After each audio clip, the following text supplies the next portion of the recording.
오늘 말씀의 제목은 보이지 않는 손입니다. 보이지 않는 손. 18세기 경제학자인 애덤 스미스는 원래 신학을 전공했고 성직자가 되려고 했습니다. 하지만 목사가 되는 것이 적합하지 않다라고 생각을 해서 경제학자가 된 인물입니다. 하지만 그가 공부했던 그런 신학과 그 신앙적 배경이 이후에 그의 사상에도 영향을 미쳤고 그렇게 나온 것이 바로 경제학 고전인 국보론입니다. 국보론에 보면은 하나님의 섭리를 전제로 하는 유명한 이론이 있습니다. 바로 보이지 않는 손입니다. 아마 다들 보이지 않는 손이라는 단어 정도는 한 번씩 들어보셨을 것입니다. 이 보이지 않는 손은 개인의 이익 추구와 결국에는 보이지 않는 손의 작용으로 사회 전체에 이익이 된다라는 이론입니다. 그래서 이것을 경제학계에서는 그것이 보이지 않는 손이 가격이다라고 이야기합니다. 예를 들어 빵집 사장이 자기 이익을 위해 빵을 만들지만 사람들이 빵을 쉽게 구할 수 있게 되어서 사회 전체의 이익으로 이어지는 것입니다. 애덤 스미스는 표면적으로 개인들이 각자의 이익을 위해 행동하는 것 보이지만 그 보이지 않는 이면에는 보이지 않는 손이 작용한다라고 했고 경제학에서는 이것을 가격이라고 봅니다. 하지만 도덕적인 측면에서 볼 때는 이 애덤 스미스가 말한 보이지 않는 손은 인간의 이기적인 행동 너머에서 역사하시는 하나님이 모든 것을 섭리하신다라는 믿음의 표현이라고 할 수 있습니다. 그래서 우리가 의도하지 않았지만 선을 이루게 된다라고 하면은 그것을 무엇이라고 합니까? 아마 믿지 않는 사람들은 이것이 우연이다라고 이야기할 것입니다. 그러나 신앙을 가진 우리는 그것을 하나님의 계획 아니면 하나님의 섭리라고 이야기합니다. 애덤 스미스가 말한 경제뿐만 아니라 우리의 삶의 모든 영역에서 우리의 인생에서도 보이지 않는 손처럼 하나님이 치밀하게 준비하고 계획하셔서 우리의 삶을 이끌어 가십니다. 우리가 섭리라는 말은 자주 사용하지만 이 섭리라는 단어가 성경에는 등장하지 않습니다. 섭리라는 말은 창세기 22장 7절과 8절에 있는 라틴어 단어에서 유래했습니다.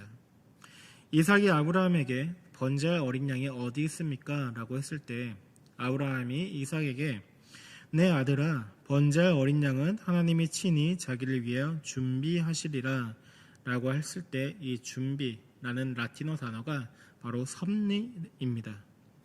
성경에서 이 섭리라는 단어는 나오지 않지만 아브라함은 섭리를 뭐라고 고백했습니까? 바로 여호와 이레라고 고백했습니다. 이 여호와 이레는 창세기 24장에서도 찾아볼 수 있습니다.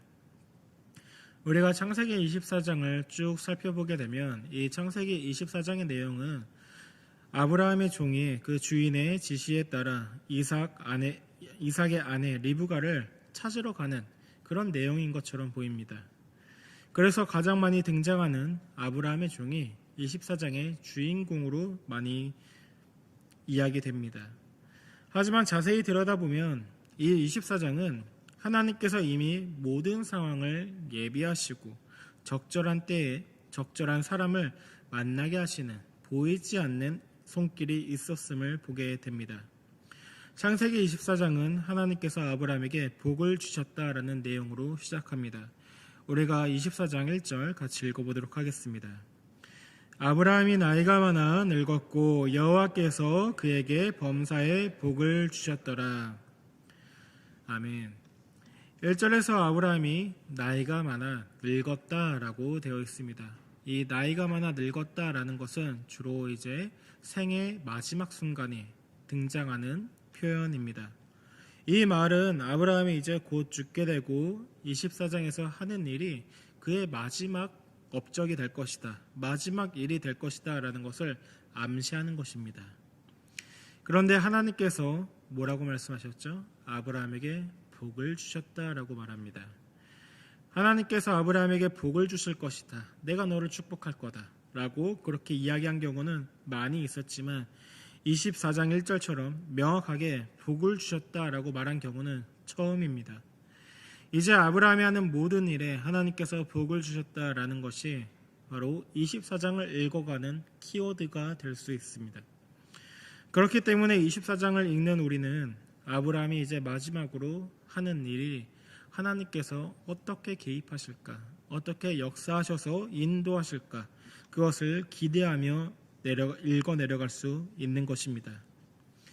아브라함은 늙은 종에게 자기의 고향, 자기 족속에게 가서 이삭의 아내를 구해오라 라고 말합니다. 그런데 종은 만약 그 어느 여자도 따라오지 않으면 어떻게 해야 됩니까? 이렇게 묻습니다. 여자가 따라오지 않으면 이삭을 데리고 다시 그곳에 가서 제가 아내를 구해와야 합니까? 라고 했을 때 아브라함의 답은 무엇입니까? 창세기 24장 7절 같이 읽어보도록 하겠습니다. 하늘의 하나님 여호와께서 나를 내 아버지의 집과 내 고향 땅에서 떠나게 하시고 내게 말씀하시며 내게 맹세하여 이르시기를 이 땅을 내 씨에게 주리라 하였으니 그가 그 사자를 너보다 앞서 보내실지라 내가 거기서 내 아들을 위하여 아내를 택할지니라. 아멘. 아브라함은 모리아산에서 자신이 경험했던 그 여호와 이레의 하나님, 그 하나님을 믿었고 지금 그 하나님에 대한 믿음을 고백하고 있습니다. 하나님의 사자가 너보다 앞서 보내실 것이다. 아브라함은 하나님께서 하신 약속과 하나님께서 이 모든 일에 개입하실 것에 대한 그 신뢰를 보여줍니다. 그런데 아브라함의 이 믿음이 아브라함의 종에게는 없었습니다. 그래서 아브라함은 8절에 만약 여자가 따라오지 않는다면 이 맹세가 너와 상관이 없다라면서 여자가 따라오는 것, 이것은 이 아브라함의 종의 어떤 설득, 어떤 능력에 달려있지 않다라고 말합니다. 우리가 여기서 알 수 있는 것은 아브라함의 종이 이삭의 신부감을 데려오는 것이 아브라함의 종의 어떠함에 있지 않다라는 것입니다. 아브라함이 고백한 것처럼 여자가 아브라함의 종을 따라서 오게 되는 것, 이것은 전적으로 하나님께 달려있는 일입니다. 그러면 우리가 24장에서 확인할 수 있는 내용들은 무엇이 있습니까? 크게 세 가지가 있는데 먼저 첫째는 하나님은 우연처럼 보이는 일을 통해 인도하십니다. 아브라함의 종이 낯선 땅에 도착했을 때 겉보기에 우연히 리브가를 만난 것처럼 보이지만 성경은 그것이 결코 우연이 아니라 하나님의 인도하심이었다라고 말합니다. 아브라함은 아브라함을 종에 보내고 이 아브라함의 종이 이삭의 아내를 구하기 위해 낙타 10피를 이끌고 이제 나홀 성에 도착하게 됩니다. 아브라함의 종은 낯선 곳에 도착했습니다. 그곳에 누가 있는지, 어떤 사람이 신부가 되기에 적절한 사람인지 전혀 알 수 없는 그런 상황이었습니다. 그런 상황에서 아브라함의 종은 기도를 합니다. 우리가 창세기 24장 12절 한번 같이 읽어보겠습니다.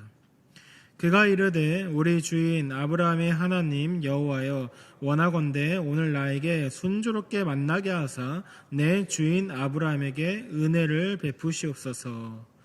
오늘 나에게 순조롭게 만나게 하시고 내 주인 아브라함에게 은혜를 베푸소서. 지금 아브라함의 종은 전적으로 하나님을 믿는 그 아브라함을 따라서 자신도 하나님을 의지하고 있는 모습을 보여줍니다.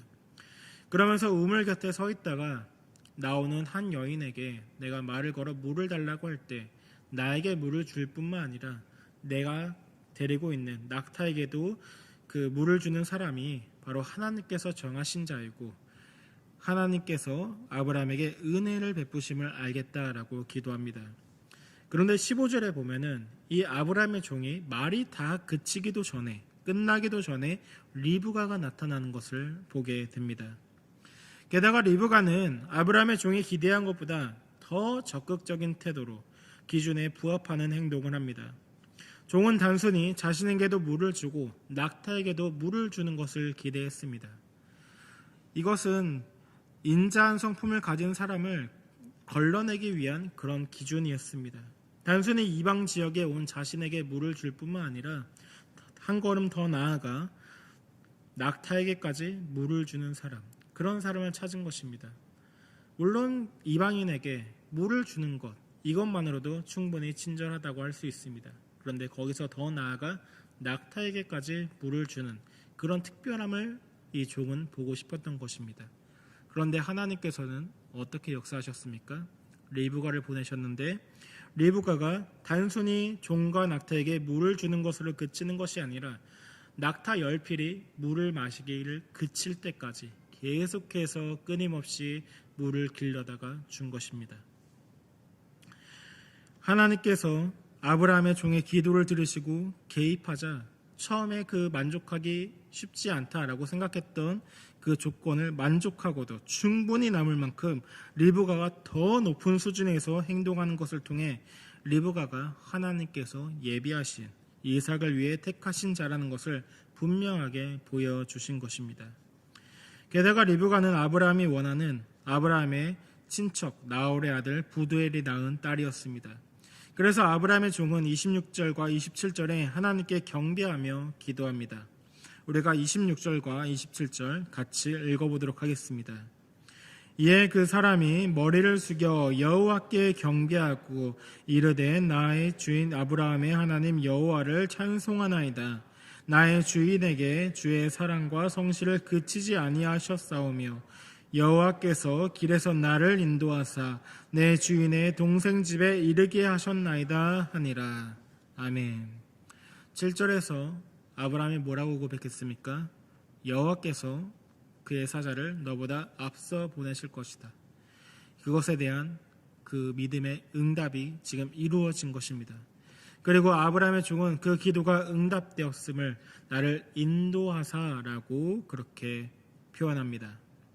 이 인도하사라고 하는 말, 이 단어는 히브리어 나하인데 이것은 원래 창세기에서는 오직 24장에서만 2번 쓰였고 이 단어는 원래 주로 출애굽기에서 쓰이는 단어입니다.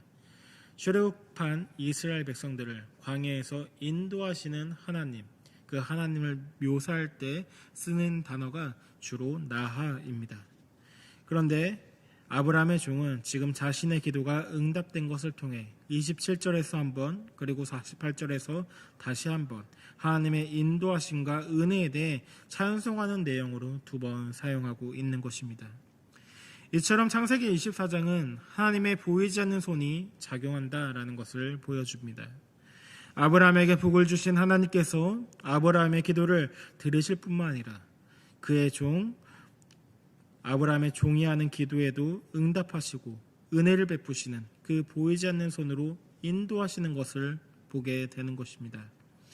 우리도 이 세상을 살아가면서 인생의 우연처럼 보이는 순간들이 있습니다. 그것을 단순히 우연이라고 치부하는 것이 아니라 그 이면에 계신 하나님을 볼 수 있어야 합니다. 보이지 않게 일하시는 하나님을 바라보게 되면 우리의 인생에 닥치는 뜻밖의 기회나 전환점 또는 문제와 고난 앞에서 하나님께서 이미 나보다 앞서서 일하고 계신다라는 확신이 우리를 붙들어 줄 것입니다. 이처럼 하나님은 우연처럼 보이는 일을 통해 인도하시는 분이십니다.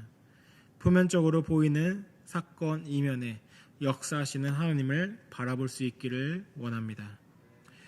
우리가 24장에서 또 확인할 수 있는 것은 둘째로 하나님의 인도하심은 명확하다라는 것입니다. 아브라함의 종을 향한 하나님의 인도하심은 다른 사람의 고백을 통해서도 확인할 수 있습니다. 아브라함의 종은 이제 리브가의 가족들에게 나아가 리브가를 이제 이삭의 아내로 허락해달라고 이제 가야 하는 상황입니다. 거기에는 이제 리브가의 오라버니인 라반이 있었습니다. 라반은 어떤 자입니까? 라반은 세속적이고 물질적인 탐욕이 가득한 사람이었습니다. 30절에 아브라함의 종이 리브가에게 준 코걸이와 이 손 목걸이를 보고 아브라함에게 종에게 달려갔습니다. 근데 성경은 라반이 아브라함 종 곁에 있는 것이 아니라 우물가 낙타 곁에 있었다라고 말합니다. 왜 그럴까요? 당시의 낙타가 굉장히 흔치 않은 운송수단이었기 때문에 그렇습니다. 그런 낙타에 라반은 지대한 관심을 보이고 있는 것입니다. 이것을 어떻게 표현하면 좋을까요? 아마 오늘날에는 이제 남자들이 차를 좋아하는 경우가 많이 있는데 지금 라반의 모습이 그와 같은 모습이라고 할 수 있는 것입니다.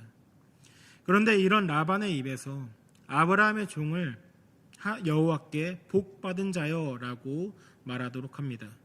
신실하지 못하고 물질에 대한 집착이 너무나도 심해서 전혀 그것이 감추어지지 않는 라반인데, 그런 라반에게서조차 아브라함의 종이 지금 여호와께 복을 받은 자여라고 고백되어지는 것입니다. 지금 아브라함의 종은 믿음이 없는 사람이 보기에도 하나님의 인도하신 가운데 있는 것이 분명하게 보여지는 것입니다.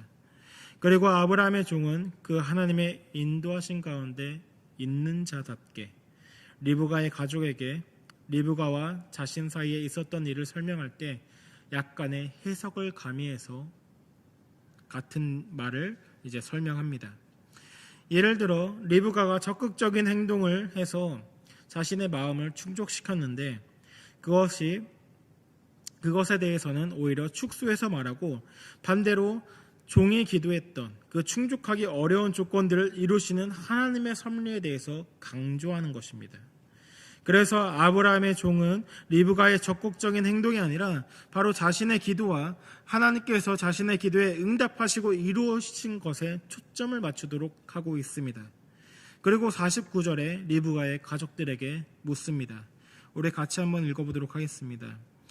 이제 당신들이 인자함과 진실의 마음으로 내 주인을 대접하려거든 내게 알게 해주시고, 그렇지 아니할지라도 내게 알게 해주셔서 내가 우로든 자로든지 행하게 하소서. 여태까지의 모든 일이 하나님의 인자하심과 진실함으로 이루어졌는데, 그 인자와 진실 앞에서 당신네 가족들은 어떻게 하실 겁니까? 라고 묻는 것입니다. 이에 라반과 부두엘은 다음과 같이 대답합니다. 50절과 51절입니다. 같이 읽겠습니다. 라반과 부두엘이 대답하여 이르되 이 일이 여호와께로 말미암았으니 우리는 가부를 말할 수 없노라. 리브가가 당신 앞에 있으니 데리고 가서 여호와의 명령대로 그를 당신의 주인의 아들의 아내가 되게 하라. 아멘. 라반과 부두엘을 통해서도 여호와의 인도하심이 지금 인정되는 것입니다. 그래서 뭐라고 말합니까? 이 일이 여호와께로 말미암았다. 그리고 리브가가 당신 곁에 있으니 여호와의 명령대로 행하십시오 라고 그렇게 말하는 것입니다. 이에 아브라함의 종은 이제 여호와께 절을 하고 리브가와 떠납니다. 아브라함의 종은 비록 그 이름조차 없는 존재입니다. 아브라함의 종의 이름이 없는 이유는 이 창세기를 쓴 모세가 아브라함의 종에게 집중되는 것을 원치 않았기 때문입니다. 그러면 무엇에 집중하길 원한 것입니까? 바로 아브라함의 종이 말하고 있는 그 말과 행동에 집중하길 원한 것입니다. 아브라함의 종이 리브가의 가족에게 있었던 일을 설명할 때 리브가의 행동이 아니라 자신의 기도와 그 기도에 응답하신 하나님에 대해 강조한 것처럼 모세는 창세기를 읽는 독자들 역시 하나님의 인도하심에 집중하길 원한 것입니다. 아브라함의 종을 향한 하나님의 인도하심은 라반과 같은 사람도 인정하지 않을 수가 없었습니다. 믿음이 없는 사람이라도 우리 삶 가운데 나타난 하나님의 도우심과 진실함을 보고 놀랄 수밖에 없게 되는 것입니다. 그럴 때 우리가 하나님의 복을 받은 자라는 것에 만족하는 것이 아니라 늘 하나님께 우리의 주도권을 내어드리며 그렇게 살아야 합니다. 아브라함의 종은 하나님께 기도함으로 신부감을 찾았습니다. 아브라함이 이삭의 신부감을 구하는데 왜 이삭 본인을 보내지 않고 아브라함의 종을 보냈을까요? 그것은 이삭이 자신의 그 혈기 넘치는 어떤 감정으로 신부를 정하지 않도록 하기 위해서 나이가 많은 종을 보내서 하나님께 의지함으로 문제를 해결한 것입니다. 그래서 아브라함의 종이 리브가가 있었던 일을 가족 앞에서 설명할 때도 리브가의 적극적인 행동을 드러내기보다 하나님의 인도하심을 강조한 것입니다. 오늘날 우리도 인생의 크고 작은 문제들을 만나면 내가 어떻게 이 문제를 해결할 수 있을까? 우리가 머리를 싸맬 때가 많이 있습니다. 그러나 먼저 하나님께 기도하고 맡기면 그 문제들이 순조롭게 해결될 줄 믿습니다. 우리가 각자 가지고 있는 인생의 중요한 문제들, 결혼, 진로, 직장, 사업, 인간관계, 건강, 노후 이런 문제들까지도 하나님이 앞서 보내시는 손길을 인정하고 순종으로 반응할 때 우리는 놀라운 응답을 경험하게 될 줄로 믿습니다. 마지막으로 하나님은 신실하게 언약을 이루시는 분이다라는 것입니다. 창세기 24장의 주된 내용은 이삭의 아내 리브가를 찾는 것인데 정작 중요한 그 이삭은 62절에 와서야 등장합니다. 이삭은 62장에 보면 마지막에 보면은 묵상하기 위해 이제 들판에 나갔습니다. 그곳에서 무엇을 묵상했는지는 알 수 없지만 그 이삭이 눈을 들어 보았을 때 리브가와 눈을 마주치게 됩니다. 리브가도 마침 눈을 들어 이삭을 보게 됩니다. 마치 드라마의 한 장면처럼 남자 주인공과 여자 주인공이 눈이 맞는 것 같은 그런 분위기가 연출된 것입니다. 아브라함의 종이 처음에 기도하고 있는 중에 말을 마치기도 전에 리브가가 등장한 것처럼 하나님께서는 이삭과 리브가의 처음 만남에서도 보이지 않는 손으로 작용하신 것을 볼 수 있습니다. 리브가는 종에게 우리에게 다가오는 자가 누구냐라고 묻습니다. 그때 종은 무엇이라고 대답합니까? 바로 내 주인이다 라고 대답합니다. 24장을 시작할 때 아브라함의 종이었던 이 종이 지금은 이삭을 내 주인이라고 말하는 것입니다. 이것은 이삭과 리브가의 만남을 통해 이제 창세기의 전체적인 이야기의 주인공이 아브라함에서 이삭으로 옮겨졌다라는 것을 보여줍니다. 이게 무엇을 의미할까요? 단순히 24장에 이 결혼을 위해서 아내를 데려오는 일이 단순히 사람과 사람 사이에서 일어나는 일이 아니라 하나님의 언약이 지금 옮겨지고 있다라는 것을 보여주시는 것입니다. 단순히 결혼 문제가 아니라 언약의 문제였습니다. 이 언약이 계속해서 이어지느냐 그렇지 못하느냐 그 문제였기 때문에 이 언약의 문제가 해결되자 이제 아브라함에서 이삭으로 이야기의 주인공이 옮겨진 것입니다. 그래서 종은 이제 아브라함이 아닌 이삭에게 그간에 있었던 일을 모두 보고하고 이삭은 리브가를 어머니 사라의 장막에 드립니다. 그리고 이삭은 리브가를 사랑하였고 어머니의 죽음 이후에 비로소 마음의 위로를 얻었다라는 내용으로 24장의 내용이 마무리됩니다. 우리가 창세기 24장을 전체적으로 쭉 살펴보면 하나님이 직접적으로 나타나시지는 않지만 전체적인 이야기를 주관하고 이끌어 가시는 분은 분명 하나님이십니다. 그래서 24장의 진정한 주인공은 하나님이십니다. 그리고 우리가 기억해야 할 것은 하나님께서 아브라함과 언약을 지키기 위해 이삭의 아내 리브가를 아주 오래전부터 미리 준비하고 계셨다라는 사실입니다. 창세기 22장 14절에 아브라함이 모리아 땅에서 여호와 이레의 하나님을 고백한 이유로 하나님께서는 아브라함과 언약을 맺으셨습니다. 그리고 이어서 22장 마지막에 나오는 것이 무엇이냐면 바로 나홀의 족보입니다. 그 족보에 보면은 리브가가 나타납니다. 창세기 22장 23절 우리 같이 읽어보겠습니다. 이 8사람은 아브라함의 형제 나홀의 아내 밀가의 소생이며 부두엘은 리브가를 낳았고 나홀의 족보는 여호와 이레의 하나님께서 단순히 아브라함을 위해서 이삭을 대신한 그 순양을 제물로 준비했다. 거기서 끝나는 것이 아니라 그 이후의 모든 것을 지금 하나님께서 준비하셨다라는 것을 보여주는 겁니다. 그래서 하나님께서 이삭의 짝으로 리브가를 이미 어디선가 준비하고 계셨다라는 것을 우리에게 보여주는 것입니다. 그래서 아브라함에게 약속하셨던 내 씨를 통해 번성하게 될 것을 성취하시는 분, 그분이 바로 하나님이시다 알게 되는 것입니다. 그러면 22장 이후 23장의 내용은 무엇입니까? 23장에서는 아브라함의 아내 사라가 죽고 막벨라굴을 은 400세겔에 구매함으로써 이 가나안 땅이 아브라함의 소유가 되는 것을 확정합니다. 그리고 나오는 것이 바로 이삭과 리브가의 만남을 주관하시는 하나님의 손길입니다. 이것이 무슨 의미가 있을까요? 창세기를 처음 읽고 듣게 되는 사람들은 바로 출애굽한 이스라엘 백성들입니다. 이 출애굽한 이스라엘 백성들에게 모세가 전하는 메시지는 무엇이냐?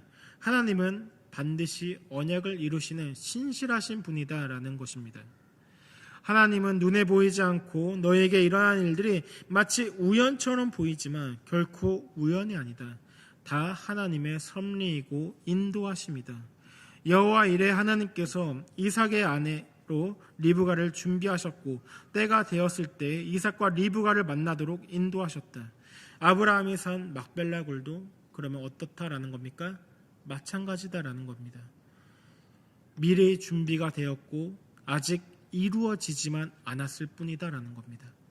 너희가 가나안 땅에 이제 가게 되면 그 땅을 하나님께서는 분명 너에게 주실 것이다라는 것을 확신하도록 하는 메시지를 지금 우리에게 전하고 있는 겁니다. 하나님께서도 미리 말씀하시지 않으셨습니까? 창세기 15장 13절 우리 같이 읽어보겠습니다.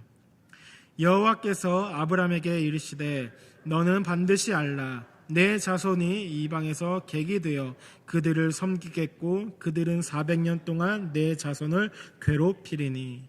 하나님은 400년 동안 그냥 무책임하게 방종하신 것이 아니라 기다리고 계신 것이다 라는 것입니다. 약속하신 때가 이르기까지 기다리신 거고 아브라함에게 하신 약속을 이루시기 위해 리브가를 미리 준비하셨던 것처럼 막벨라굴을 은 400세겔에 산 그 아브라함과 맺었던 언약, 이 땅이 가나안 땅이 바로 아브라함의 소유라고 확정된 것이 너희에게 주어질 것이다 라는 것을 보여주는 것입니다. 그래서 이스라엘 백성들이 애굽에서 나와 광야를 지날 때 창세기 24장을 돌아보며 우리를 이끄시는 하나님은 아브라함 때부터 이미 일하셨고 지금도 함께 하신다라는 것을 깨닫게 되는 것입니다. 이처럼 우리도 당장 눈에 보이지 않아 불안하고 절망스러운 순간이 있을 수 있습니다. 그러나 그때 우리가 그 배후에 계신 하나님의 그 신실하심을 신뢰하며 살 수 있기 원합니다. 오늘 우리의 고난이 훗날에 하나님의 은혜 그리고 약속을 이루기 위한 과정임을 깨달을 때 우리는 좌절하지 않고 그 자리에서 딛고 일어나 소망을 붙들며 살 수 있습니다. 창세기 24장에 하나님은 보이지 않는 손길로 인도하셨고 오늘날에도 비록 우리의 눈에는 보이지 않지만 여전히 살아계셔서 우리를 보이지 않는 손길로 인도하십니다. 하나님의 인도하심을 본 우리가 해야 할 반응 무엇이겠습니까? 아브라함의 종이 라반과 부두엘에게 했던 것처럼 어떻게 할 것입니까? 라고 했을 때 라반과 부두엘이 이 모든 것이 주님께서 행하신 일입니다. 주님의 뜻대로 하소서. 하나님의 뜻에 순종하며 우리가 살아가야 할 줄로 믿습니다. 우리가 그런 하나님을 의지하며 살 때 우리의 인생을 순조롭게 인도해 주실 줄 믿습니다.